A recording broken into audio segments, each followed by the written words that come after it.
प्रिय विद्यार्थियों नमस्कार। इंजीनियरिंग मैथमेटिक्स के इस वीडियो लेक्चर में आप सभी का स्वागत करता हूं। अब मित्रों, मैं ऑपरेशन रिसर्च में आपको इन्वेंट्री प्रॉब्लम्स के बारे में समझाने वाला हूं। ये जो मैं वीडियो लेक्चर रिकॉर्ड कर रहा हूं, इसमें मैं इन्वेंट्री प्रॉब्लम्स के जितने भी मॉड्यूल्स होते हैं उसके विषय में बताऊंगा। जितने भी मैं कवर कर सकता हूँ, बाकी आने वाली क्लास में मैं सारे मॉडल्स को कवर करूंगा। उससे संबंधित मैं कई प्रश्न भी कराऊंगा। मैंने पिछले वीडियो लेक्चर्स में जो भी मैंने ऑपरेशन रिसर्च के रिकॉर्ड करे हैं, उसमें मैंने डायनेमिक प्रोग्रामिंग के विषय में बताया हुआ है। जो आपकी एकेडमिक्स में ज्यादातर प्रश्न पूछे जाते हैं, मैंने उन्हीं प्रश्नों का चयन करके और उसी को समझाने का प्रयास किया हुआ है। कृपया विजिट करें मेरे चैनल को और डायनेमिक प्रोग्रामिंग के वीडियो लेक्चर्स को भी आप कृपया ध्यानपूर्वक समझें, ताकि आपको एग्जामिनेशन टाइम में किसी प्रकार की कोई भी दिक्कत ना हो। इन्वेंट्री प्रॉब्लम्स भी मैं जितने भी मॉडल्स है सब समझाने वाला हूँ। इससे रिलेटेड जितने भी मैं क्वेश्चन लगा पाऊंगा ज्यादा से ज्यादा वो भी मैं लगवाऊंगा। तो मित्रों, आइए हम इस वीडियो लेक्चर को थोड़ा सा कंटिन्यू करते हैं। तो मित्रों, इन्वेंट्री प्रॉब्लम में जो फर्स्ट मॉडल है जो आपके कोर्स में पढ़ाया जा रहा है या पढ़ाया जाएगा, तो वो कुछ इस प्रकार है कि भाई इनको यहाँ पे यूनिफॉर्म डिमांड रेट हमारा क्या होता है? डिमांड रेट को रिप्रेजेंट किया जाता है स्मॉल आर से। डिमांड रेट जो होता है कि एक यूनिट टाइम में, जैसे कि मान लीजिए आप कोई प्रोडक्ट मैन्युफैक्चर कर रहे हैं, तो वो आप 5 सेकंड में उसको मैन्युफैक्चर कर लेते हैं। 5 करते करते डेली में आपको कम से कम 600 शॉट्स निकालने हैं, तो आपको पता चल जाएगा कि टोटल कितने समय में आपके वो 600 शॉट्स निकल सकते हैं। तो जो यूनिट टाइम है 5 सेकंड, मैं एक नॉर्मल एग्जांपल लेके चल रहा हूं कि भाई यूनिट टाइम का अर्थ हमारा ये है कि कोई भी किसी प्रकार का एक मतलब फिक्स टाइम, यूनिट टाइम, तो उसमें जो भी हमारी डिमांड होती है उसको कहते हैं स्मॉल आर। तो यूनिट टाइम में जो डिमांड कही जा रही है उसे क्या कहते हैं? Small R. अब इनफाइनाइट प्रोडक्शन रेट, देखिए पहला मॉड्यूल हमारा इसी प्रकार है, आपको याद करना पड़ेगा terms. Uniform demand rate, infinite production rate and no shortage. Production rate आपकी क्या है? इनफाइनाइट। तो आपका जो ईओक्यू मॉडल हमारा कहा जाता है, इकोनॉमिक लॉट साइज वगैरह। तो ईओक्यू मॉडल हमारा क्या होगा, ध्यानपूर्वक समझने का प्रयास करिएगा। ईओक्यू मॉडल बनाने से पहले इस ग्राफ से संबंधित मैंने यहाँ पे देखिए ग्राफ बना दिया। ग्राफ क्या है? इन्वेंट्री और टाइम के बीच का बना है। इन्वेंट्री किसको कहते हैं? इन्वेंट्री हम इसको कहते हैं कि भाई जो हमारा टोटल प्रोडक्शन, मतलब जो भी हम क्वांटिटी प्रोड्यूस कर रहे हैं एक प्रोडक्शन रन में। प्रोडक्शन रन माने कि हम एक बार में हम कितनी क्वांटिटी प्रोड्यूस कर रहे हैं, उसको हम कहते हैं, उसको हम यहाँ Q से डिनोट करते हैं। यहाँ पे हम स्मॉल q से डिनोट करते हैं।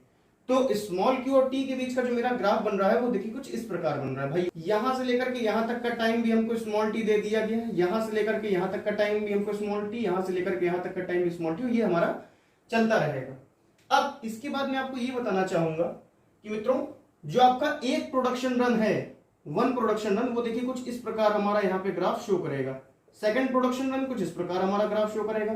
थर्ड प्रोडक्शन रन कुछ इस प्रकार। इससे करते करते करते करते इनफाइनाइट प्रोडक्शन रन तक, मतलब जितने भी हम प्रोडक्शन रन करना चाहते हैं, जितनी बार हम क्वांटिटी प्रोड्यूस करना चाहते हैं, उतने टाइम से हमारा ये ग्राफ चलता रहेगा। अब कृपया ध्यानपूर्वक समझने का प्रयास करिए। इसमें मैं करना कुछ भी नहीं होता। कोई भी प्रकार का इन्वेंट्री प्रॉब्लम से रिलेटेड मॉडल है, कुछ नहीं, केवल आपको कॉस्ट निकालनी है और कॉस्ट को क्यू के टर्म्स में निकालना है या फिर कोई भी वेरिएबल के टर्म्स में निकालना है। क्यू हो सकता है, जेड हो सकता है, अभी मैं सब सारे टर्म आपको क्लियर कर दूंगा। उसके टर्म में निकाल के उसी के रिस्पेक्ट में डिफरेंशिएट करना है, उसको जीरो रखना है। जैसे आप मैक्सिमम मिनिमम करते हो वैसे ही आपको करना। बस ये जो हमारा सी होगा, जब ये हमारा क्यू का फंक्शन होगा, तो मैं यहाँ पे फंक्शन ऑफ क्यू निकालूंगा, डीसी बाई डी क्यू करूंगा। डीसी बाई डी क्यू को मैं 0 के बराबर करूंगा। यहाँ से क्यू की वैल्यू निकालूंगा जो मेरा वेरिएबल है। क्यू वेरिएबल को निकालने के बाद d2c अपॉन dq2 अपन हम इसमें वैल्यू q की पुट करेंगे, देखेंगे पॉजिटिव आ रहा है कि नेगेटिव आ रहा है। अगर हमारा पॉजिटिव आ रहा है तो उसे कॉस्ट में पुट करेंगे, तो मेरे पास यहाँ पे मिनिमम वैल्यू दे देगा। नेगेटिव आ रहा है मतलब मैक्सिमम वैल्यू देगा। तो बस हमको कुछ नहीं करना है, केवल ये CQ as a function of Q हमको निकालना है। इस मॉडल में आने वाले समय में कौन कौन से वेरिएबल यूज होंगे, मैं सारे वेरिएबल को पूर्णतः स्पष्ट करूंगा। फिलहाल इस मॉडल में जहां पे uniform demand rate, infinite production rate और नो शॉर्टेज है, उसमें Q, ये जो हमारा Q वेरिएबल है, इसी टर्म में हमको CQ की वैल्यू निकालनी। तो कृपया ध्यानपूर्वक समझने का प्रयास करिएगा। अब इसके बाद हम क्या करेंगे, मैंने आपको भी बताया कि स्मॉल r क्या है, Q क्या है, T हमारा। एक एक टर्म कृपया ध्यानपूर्वक समझिए। मैंने आपसे कहा कि भाई यूनिट टाइम में जो मेरी डिमांड है वो क्या है? R। तो अगर मैं यूनिट टाइम की जगह मैं टाइम इंटरवल T दे दूं, तो इसमें जो मेरी डिमांड होगी मित्रों RT होगी। और यही RT हमारी किसके बराबर होगी? स्मॉल q के बराबर। मतलब quantity produced in one production run is equal to RT। Q की वैल्यू मेरे पास RT के बराबर आ गई। अब आप यहाँ पे देख पा रहे हो कि इसका जो एरिया है, भाई अगर मैं यहाँ से यहाँ तक कोई मान लीजिए value, specific value small Q ले लूँ, और यहाँ से फिलहाल मैंने इसको क्वांटिटी माना ही, इन्वेंट्री माना ही है, यहाँ से यहाँ तक अगर मैं वैल्यू टी ले लूँ, तो इसका जो मेरे पास एरिया ऑफ ट्रायंगल होगा क्या होगा, half Q into T, half Q into T इसका एरिया होगा। अब मित्रों मैं एक टर्म मतलब यहाँ इंट्रोड्यूस करने वाला हूँ, होल्डिंग कॉस्ट। होल्डिंग कॉस्ट क्या होता है? होल्डिंग कॉस्ट वो कॉस्ट होती है कि आप इन्वेंट्री को, जो भी इन्वेंट्री मतलब कि आप जो भी आपके पास वस्तुएं हैं, जो भी आप प्रोड्यूस कर रहे हो, जो भी आपका प्रोडक्शन है, जो भी क्वांटिटीज हैं, उनको आप मतलब कितने समय तक होल्ड कर सकते हो, मतलब जब तक वो बिक नहीं जाती हैं वस्तुएं, सेल आउट नहीं हो जाती, तब तक के लिए जो भी आपकी मतलब उसको रख रखाव कॉस्ट लग रही है, तो उसको कहते हैं होल्डिंग कॉस्ट। उसको किससे रिप्रेजेंट करते हैं मित्रों? C1 से। तो अब अगर हम बात करते हैं कि भाई इसके एरिया की, देखिए हाफ क्यूटी है। अब हाफ क्यूटी तो वन प्रोडक्शन रन में है। अब मान लीजिए वन प्रोडक्शन रन के बाद दूसरा प्रोडक्शन रन भी हो, उसमें भी हाफ क्यूटी, तीसरा प्रोडक्शन रन उसमें भी हाफ क्यूटी, करते करते करते करते जितने भी हमारे प्रोडक्शन रन होंगे उसमें हाफ क्यूटी ही लगेगा। अब इसमें देखिए हमारी मान लीजिए एक प्रोडक्शन रन में C1 कॉस्ट लगी, दूसरे में चूंकि भाई यूनिफॉर्म डिमांड रेट है तो दूसरे में भी C1 लगी, तीसरे में भी C1 लगी, तो टोटल जो हमारी होल्डिंग कॉस्ट है, holding cost per unit per production run, हमारे पास क्या लगेगी? C1 into half cutie. भाई इसमें भी C1, इसमें भी C1, इसमें भी C1, करते करते करते C1 टाइम्स दिस एरिया। तो इसमें हम क्या मित्रों लिखने वाले हैं कि total holding cost per unit per production run, पर प्रोडक्शन रन, ये हमारे पास क्या बनने वाला है? C1 into half cutie. कृपया ध्यानपूर्वक मित्रों समझने का प्रयास करिएगा, बहुत आसान है। और मैं ऐसा मानता हूं कि शायद आपको इन्वेंट्री के वीडियो लेक्चर ज्यादा यूट्यूब में अवेलेबल नहीं होंगे, इसलिए कृपया ध्यानपूर्वक समझिए। आपको पूर्णतया ये पूरा लेक्चर अगर आप ध्यान से समझ लेंगे तो आपको सारे मॉडल समझ में आ जाएंगे। तो total holding cost per unit per production कितना हो गया? C1 into half cutie. अब एक चीज होती है सेटअप कॉस्ट। सेटअप कॉस्ट क्या होता है मित्रों? सेटअप कॉस्ट वो होता है कि आप किसी भी प्रोडक्शन को प्रोड्यूस, मतलब कोई भी आपकी क्वांटिटी जिसको भी आपको प्रोड्यूस करना, कोई भी आपका प्रोडक्ट है, तो उससे पहले आप जो भी मशीन को सेट करोगे, जो भी मतलब अपना एक तरह से सेटअप रखोगे, भाई मतलब मशीनें रखनी है और आपको अगर जैसे लेबर रखने हैं, तो उसकी जो आपकी कॉस्ट होती है सेटअप कॉस्ट। सेटअप कॉस्ट को मित्रों किससे रिप्रेजेंट करते हैं? कैपिटल C3 से। C3 हमारी हो जाती है क्या? Setup cost. तो भाई जो हमारी holding cost per unit per production run हमारा C1 into half QT. Setup cost हमारे पास क्या आ गया? सेटअप कॉस्ट जो हमारे पास आ गया मित्रों, हमारे पास आ गया ये हमारा C3। अब मेरे पास जो टोटल कॉस्ट आई, मतलब जो मेरे पास CQ आने वाला, दिस प्लस दिस, कृपया ध्यानपूर्वक समझने का प्रयास करिएगा। मैंने तीन बातें बताई। सबसे पहले Q equal RT, quantity produced per production run, total holding cost per unit per production run, setup cost C3। अब मैं देखिए इसको मिटा रहा हूं और डायरेक्ट टोटल कॉस्ट का फॉर्मूला लिख रहा हूं। क्या क्या हमारे पास था? Q इक्वल टू RT, और जो मेरे पास CQ था ये हमारे पास था C1 half QT plus C3। अब मित्रों मैं इतना जानता हूं कि भाई Q की वैल्यू मेरे पास क्या है? RT के बराबर जो यहां लिखी हुई है। अगर मैं यहां से देखिए T कॉमन करूं, मतलब देखिए ये तो मेरा टोटल कॉस्ट आ गया। अब टोटल कॉस्ट पर टाइम हमारा कितना आएगा? तो अगर मैं यहां से देखिए T कॉमन कर लूं तो मित्रों CQ बाई T जो मेरे पास आने वाला है C1 1/2 Q plus C3 upon T। अब देखिए Q की वैल्यू आपने RT निकाल रखी है, यहां से आप T की वैल्यू निकाल सकते हो, बहुत ही आसान तरीके से निकाला जा सकता है मित्रों, Q बाई R। तो T की वैल्यू यहां पे Q बाई R में रख के देखता हूं मित्रों, I think C1/2 Q plus C3। अब जब मैं T की वैल्यू Q बाई R रखूंगा तो मित्रों C3R बाई Q हो जाएगा। तो मित्रों इस पूरे को मान लीजिए मैं यहाँ पे कैपिटल C से रिप्रेजेंट करूंगा। मान लीजिए हमारा स्मॉल c है और ये भी मान लीजिए हमारा क्या है? Small c। तो ये जो CQ अपॉन T हो गया, इसको मैंने कैपिटल CQ लिख दिया। अब इस CQ को हम Q के रिस्पेक्ट में डिफरेंशिएट कर दें, क्योंकि Q हमारा क्या हो गया यहाँ पे? वेरिएबल हो गया। तो अब कुछ नहीं, मैंने आपको अभी बताया कि भाई आपको कुछ नहीं करना होगा, केवल DCQ अपॉन DQ करना है। जब आप DCQ अपॉन DQ करोगे तो मित्रों आपके पास क्या आने वाला है? C1/2 minus C3R upon Q square. इसकी वैल्यू किसके बराबर? 0 के बराबर करनी, क्योंकि हमें मिनिमम वैल्यू फाइंड आउट करनी है। भाई कॉस्ट को तो मिनिमम ही करना होगा, तो कॉस्ट मिनिमम करने के लिए मैंने क्या किया? इसको डिफरेंशिएट किया Q के रेस्पेक्ट में और इसको हमने 0 के बराबर कर दिया। जब हमने इसको 0 के बराबर मित्रों किया, कृपया ध्यानपूर्वक समझने का प्रयास करिएगा, वैल्यू मेरी क्या हो जाएगी मित्रों? C1/2 equal C3R upon Q square. अब Q की वैल्यू मेरे पास क्या आने वाली है? 2C3R अपॉन C1 और किस में हमारा अंडर रूट में। तो हमारे पास देखिए Q की वैल्यू आ गई। Q की वैल्यू जो हमारे पास आई क्या आई 2C3R अपॉन C1। बहुत ही शानदार रिजल्ट। अब इसके पश्चात मैं क्या करूंगा भाई, हमारे पास देखिए जो मेरे पास ये वैल्यू है उसको D2C अपॉन DQ2 में मैं पुट करूंगा और Q की वैल्यू डालूंगा। अगर पॉजिटिव आती है तो उसी Q की वैल्यू मिनिमा वैल्यू निकालने के लिए मैं इसी फंक्शन में पुट कर दूंगा। अगर नेगेटिव आती तो मैक्सिमा देगी। तो कृपया ध्यानपूर्वक समझने का प्रयास करिएगा। तो हम D2C अपॉन DQ2 निकालने का प्रयास करते। देखिए इसको हमको क्या करना है, डिफरेंशिएट करना है। जब मैं इसको डिफरेंशिएट करूंगा फर्दर, मतलब D2C अपॉन DQ2 जब मैं निकालूंगा तो हमारे पास क्या आएगा, ये तो भाई जीरो हो जाएगा क्योंकि वेरिएबल है और ये सॉरी कांस्टेंट है। और ये हमारा क्या हो जाएगा भाई, देखिए -C3R अपॉन QQ और ये देखिए 2 भी आ जाएगा भाई, क्योंकि पावर हमारा -2 होगा तो -2। अच्छा देखिए माइनस भी हमारा यहाँ पे क्या हो जाएगा, प्लस हो जाएगा। तो 2C3R upon QQ।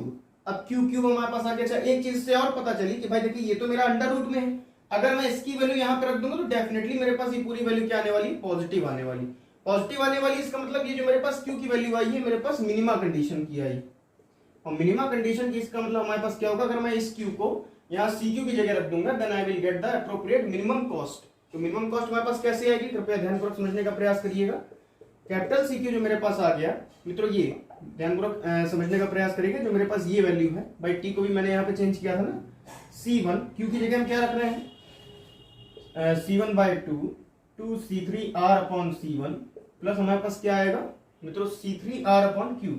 C3R upon Q की वैल्यू मेरे पास क्या है √2 C3R अपॉन C1। अब इसको जब मैं फर्दर सॉल्व करूंगा देखिएगा कृपया क्या आने वाला है, जो हमारे पास आने वाला है मित्रों। इसके बाद हमारे पास जो ये आएगा कि भाई CQ जो मेरे पास आएगा, हमारे पास आएगा पहले मैं यहाँ पे Q की वैल्यू लिख देता हूँ। आई थिंक ये आया था √2 C3R अपॉन C1। CQ की वैल्यू मेरे पास क्या आने वाली है, देखिए इस जब मैं इसको अंदर भेजूंगा तो ये C1² 2C3R upon 4C1 plus जब मैं इसको ऊपर भेजूंगा देखिएगा C3R √C1 अपॉन 2C3R। इसको भी जब मान लीजिए मैंने अंदर भेज दी तो R² हमारा C3² हो जाएगा। एक C3 से एक C3 कटेगा, ये से हमारा ये कटेगा, यहाँ से देखिए 2 से मेरा ये इतनी बार में कटेगा C1 से, तो देखिए √C1 C3R upon 2 plus √C1 C3R upon 2 then that will be equal to 2 times √C1 C3R upon 2। जब इस 2 को मैं अंदर भेज दूंगा मित्रों तो मेरे पास पूरी वैल्यू क्या आएगी √2 C1 C3। तो that will be the required minimum cost for this model. तो मित्रों यहाँ पे मैंने कुछ नहीं किया, केवल जो इस मॉडल के अकॉर्डिंग फिगर था मैंने वो फिगर बनाया। उस फिगर के अकॉर्डिंग मैंने सारी कॉस्ट लिखी भाई, setup cost, holding cost per unit per production run, दोनों को ऐड किया, total cost per unit time निकाला, उसको मैंने डिफरेंशिएट किया, Q की मिनिमम वैल्यू निकाली, मिनिमम वैल्यू निकालने के बाद मैंने कॉस्ट की मिनिमम वैल्यू फाइंड आउट करी। अब इसका जो दूसरा मॉडल है, मॉडल जो मेरा ये फर्स्ट है, इसका सेकंड मॉडल है जिसमें कुछ नए टर्म हमारे इंट्रोड्यूस होंगे, हम उसके बारे में थोड़ी सी बात कर लेते हैं। फ्रेंड्स जो हमारी मतलब अभी पहले मॉडल का जो मेरे पास Q आया था वो मेरे पास क्या था √2 C3R अपॉन C1। जो मेरे पास इसी के करस्पॉन्डिंग जो मिनिमम कॉस्ट आई थी वो आई थी √2 C1 C3R। वो अभी कुछ देर पहले मैंने यहाँ पे √2 C1 C3 लिख दिया, लेकिन उससे पहले मैंने C1 C3R लिखा हुआ, तो मैं R लिखना भूल गया था, मैंने यहाँ पे देखिए R लिख दिया है। अब इसका जो मॉडल का अनदर फॉर्म होता है उसमें देखिए कुछ नए वेरिएबल्स इंट्रोड्यूस किए जाते हैं। वेरिएबल्स किस प्रकार होते हैं, अच्छा इसमें भी हमारे पास क्या होगा, इनफाइनाइट प्रोडक्शन रेट होगा, infinite production rate, infinite production rate हमारे पास होगा, और नो शॉर्टेज होगी, नो शॉर्टेज, और डिमांड रेट भी हमारे पास यूनिफॉर्म ही होगी। बस जो हमारे पास डिमांड है वो मेरे पास कितने वर्ष की होगी, 1 वर्ष की होगी, 1 साल की हमको उसमें चूंकि क्या था एक मतलब प्रोडक्शन रन में हमको डिमांड कही जा रही थी, इसमें हम क्या करेंगे 1 वर्ष में हमारे पास जो भी मतलब की डिमांड होगी उसको देखिए यहाँ पे इन्होंने लैम्डा से रिप्रेजेंट किया है। तो हमारे पास total demand for 1 year, total demand for 1 year. अब इसके पश्चात और कौन कौन से वेरिएबल भाई, जो मेरे पास देखिए यहाँ पे P एक वेरिएबल, P हमारे पास क्या है भाई, cost of product in rupees, मतलब एक आइटम का मतलब प्रोडक्ट के किसी भी एक आइटम की cost of 1 item of product in rupees. इसके बाद I मतलब जितने भी आपके पास प्रोडक्शन हो रहा है, सारे प्रोडक्ट मतलब जितने भी आपके पास है उसमें से किसी एक आइटम की हमारे पास कॉस्ट है रुपए में। आई हमारे पास क्या है, कॉस्ट ऑफ कैरिंग, कृपया ध्यानपूर्वक समझने का प्रयास करिएगा। Cost of carrying 1 rupee for inventory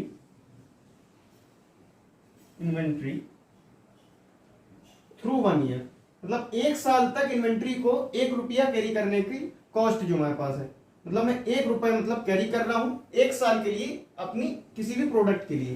भाई इन्वेंट्री हमारे पास क्या हो गया, टोटल क्वांटिटी हो गई थ्रू 1 ईयर। अब जो मेरे पास देखिए यहाँ पे होल्डिंग कॉस्ट आएगी। अब आप कृपया एक बात मतलब समझने का प्रयास करिएगा। मान लीजिए आप किसी अच्छी कंपनी के ओनर हैं और आप मतलब भगवान करे आप बहुत जल्दी ऐसे अच्छे पद पे आसीन हो, तो आप मान के चलिए कि अगर आपके पास 1 साल की पूरी डिमांड है, भाई 1 साल के बाद आपको क्या करना है, ऑर्डर मतलब अपनी डिमांड को फुलफिल करना है, सप्लाई करनी। तो 1 साल तक मान लीजिए आपने लागत लगाई है किसी भी एक प्रोडक्ट को लगाने में, मान लीजिए आपकी 5 रुपए की लागत लग रही, तो 5 रुपए मित्रों करते करते आपको क्या करना होगा, खूब सारे प्रोडक्ट बनाने होंगे और प्रोडक्ट बनाने के बाद आपको 1 साल तक वेट करना होगा।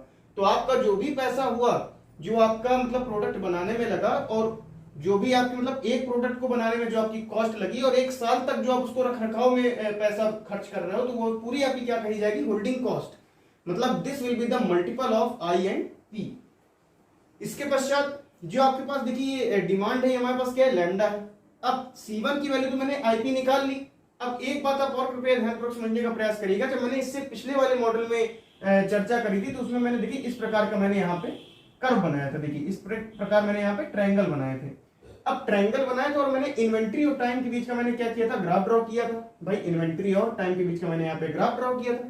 तो इसका जो मेरे पास एरिया आ रहा था, जो एरिया हमारे पास ये हाफ QT आता है, इसको हम कहते हैं total inventory per unit time. Total inventory per unit time को हम क्या कहते हैं, हाफ QT। देखिएगा total inventory per unit time, per unit time. तो जब हमने total inventory per unit time हमने ये निकाल दिया, तो अगर मैं इसका T से डिवाइड कर दूंगा, कोई भी चीज हमारी होती है अगर वो T से डिवाइड कर दी जाती तो वो एवरेज बोली जाती। तो एवरेज इन्वेंट्री हमारी क्या कही जाएगी, भाई यहां से अगर हम T से डिवाइड कर दे तो मेरे पास ये वैल्यू आ जाएगी Q/2। तो जो एवरेज इन्वेंट्री हमारे पास हो जाएगी 1 ईयर के लिए, हमारे पास क्या हो जाएगी, Q/2। तो ये जो मैंने यहाँ पे निकाला है कि total inventory per unit time, per unit time तो कुछ भी हो सकता है। मान लीजिए हम 1 साल के लिए मतलब किसी एक मतलब कोई स्पेसिफिक समय के लिए हम यहाँ पे ये वैल्यू लिख रहे हैं, तो मान लीजिए हमने 1 साल के लिए लिख दिया, तो हमारे पास जो एवरेज इन्वेंट्री होगी वो Q/2 हो जाएगी। तो हमने क्या क्या यहाँ पे देखा, भाई लैम्डा माई 1 ईयर के लिए जो मेरे पास टोटल डिमांड है। P मेरे पास क्या है, एक आइटम प्रोडक्ट के एक आइटम की कॉस्ट रुपए में। आई हमारे पास क्या है, carrying 1 rupee for inventory through 1 year. C1 हमारे पास होल्डिंग कॉस्ट क्या हो गई, IP हो गई। तो holding cost per unit per production run हमारे पास क्या हो जाएगी, मतलब पूरे 1 साल के लिए क्यूब है। जैसे वहां हाफ QT का मल्टीप्लाई C1 से कर रहे थे, उसी तरह ये C1 का Q/2 से मल्टीप्लाई कर देंगे। C1 हमारे पास क्या है, IP, ये हमारे पास क्या है, Q/2। IP का Q/2 से मल्टीप्लाई करेंगे तो total inventory per unit time पर प्रोडक्शन रन हमारे पास आ जाएगा। तो कृपया ध्यानपूर्वक समझने का प्रयास करिएगा। मैं लिख रहा हूं, अब मैं सब मिटा देता हूं। वहां पर जो टोटल इन्वेंट्री मित्रों बहुत ही आसान है, बस केवल आपको थोड़ा सा दिमाग लगाने की जरूरत है। Total inventory per unit time पर प्रोडक्शन रन जो हमारे पास होने वाला है।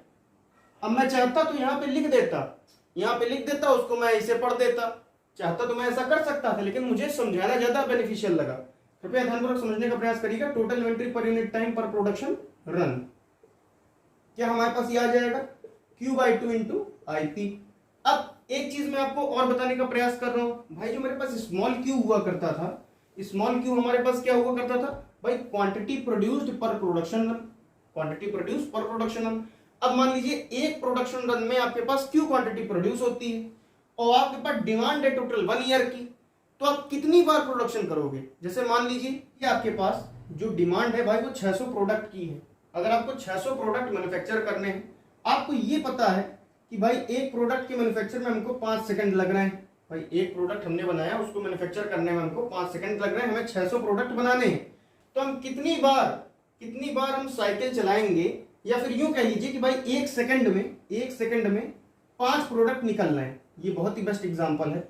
एक सेकंड में 5 प्रोडक्ट निकल रहे हैं, 5 आइटम निकल रहे हैं, 600 आइटम बनाने। अरे भैया अगर हम 600 का 5 से डिवाइड कर देंगे तो मेरे पास जो ये 120 आएगा। इतनी बार जब हम मशीन चलाएंगे तो मेरे पास 600 की रिक्वायरमेंट फुलफिल हो जाएगी। तो भैया इसमें जो हमारे पास मॉडल जो मेरे पास इस प्रकार है, इसमें देखिए लैम्डा जो हमारे पास क्या है, पूरे साल की हमारे पास डिमांड है। क्यों हमारे पास क्या है, एक प्रोडक्शन, मतलब एक प्रोडक्शन में जितनी आप क्वांटिटी प्रोड्यूस कर रहे हो तो आपको नंबर ऑफ साइकिल, मतलब कितनी बार प्रोडक्शन करना होगा, तो मित्रों वो हमारे पास क्या होगा, लैम्डा बाई क्यू टाइम्स। अब लैम्डा बाई क्यू टाइम्स आप प्रोडक्शन कर रहे हो, इसका मतलब जब आप उसको अपनी मशीनों को, मतलब मशीनों को तो सेट एक ही बार करोगे, मतलब बार बार आप यही प्रोडक्शन को, मतलब इसी प्रोडक्ट को प्रोड्यूस करने के लिए जो मशीन लगाओगे तो उसके लिए देखिए सेटअप कॉस्ट लगेगी। तो सेटअप कॉस्ट कितनी बार होगी, number of cycle into C3। अगर मैं C3 को सेटअप कॉस्ट मान लेता हूं तो total setup cost per production run हमारे पास होगी, क्या होगी, lambda by Q into C3। तो अब देखिएगा ध्यानपूर्वक, मेरे पास देखिए टोटल, यहां पे देखिए मैंने इन्वेंट्री लिख दिया, यहां पे टोटल होल्डिंग कॉस्ट होगी, होल्डिंग कॉस्ट, गलती से इन्वेंट्री लिख दिया था। Total holding cost per unit time पर प्रोडक्शन रन, ये मेरे पास क्या आ रहा था, Q/2 इंटू IP। अब मेरे पास जो सेटअप कॉस्ट आएगी, सेटअप कॉस्ट हमारे पास क्या आएगी, सेटअप कॉस्ट बाई भी मैंने आपको बताया यहाँ पे lambda by Q times of C3।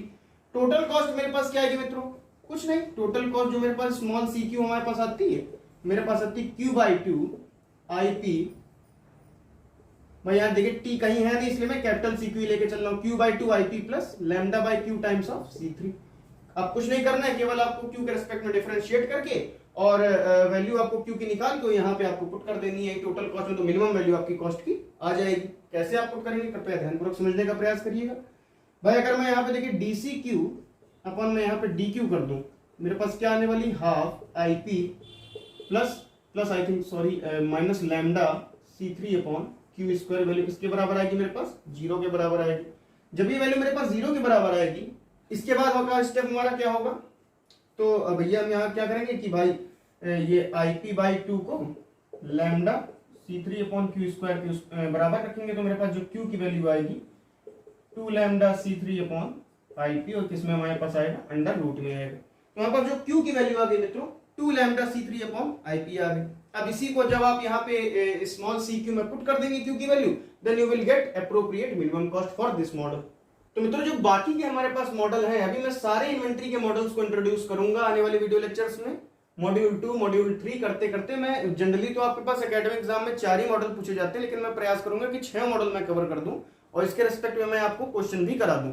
और इससे पहले देखिए मैंने ऑपरेशन रिसर्च में डायनेमिक प्रोग्रामिंग के काफी लेक्चर रिकॉर्ड करके अपने चैनल पर अपलोड किए हैं, तो कृपया जाएं, विजिट करें और हमारे वीडियो लेक्चर्स को सपोर्ट करें और चैनल को भी सपोर्ट करें। तब तक के लिए मित्रों हमारे साथ बने रहें। जय श्री राम।